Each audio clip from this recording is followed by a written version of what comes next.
د خو خلکو نه خراب جوړیږي لکه انګور نه چې شراب جوړیږي. د خو خلکو نه خراب جوړیږي لکه انګور نه چې شراب جوړیږي.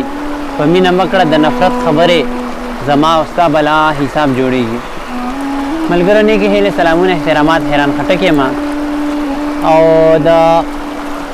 فضل الرحمن فطرت صاحب نوی کتاب چې آینه راته مسکې ده نه ته یو غزل ډالۍ کوم ټولو ته دې په پښتنه مینه ډالۍ وي چې جدا چې مې لزانه کړلې څه محسوسوې جدا چې مې لزانه کړلې څه محسوسوې خواږه محسوسوې او که تراخه محسوسوې جدا چې مې لزانه کړلې څه محسوسوې خواږه محسوسوې او که تراخه محسوسوې وختونه به په بله اوړېدلې وي جانانه وختونه به په بله اوړېدلې وي جانانه ته څه یې ما دپاره دا چې ته محسوسوې وختونه به په بله اوړېدلې وي جانانه ته څه یې ما دپاره دا چې ته محسوسوې دا کرب د محبت د انسان داسې حال ته بوځي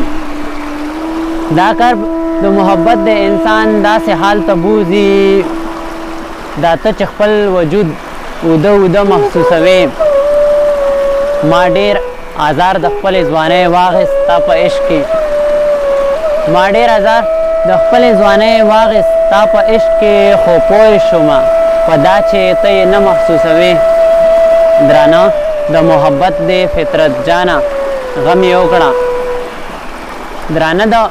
محبت د فطرت جانه غم یې وکړه دا بوج چې سحر ماښام په زړه محسوسوې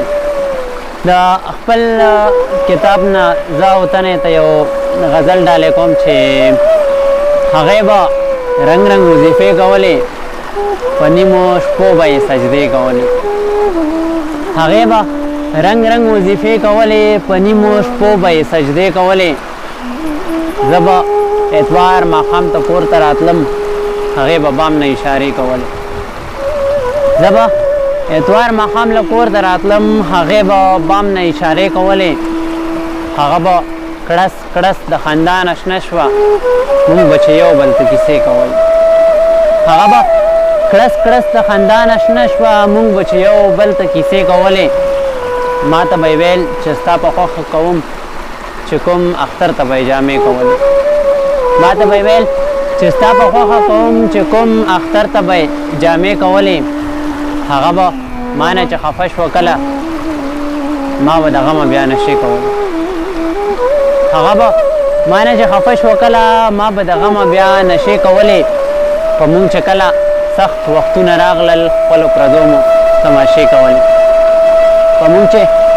کله سخت وختونه راغلل خپلو پردو مو تماشې کولې زما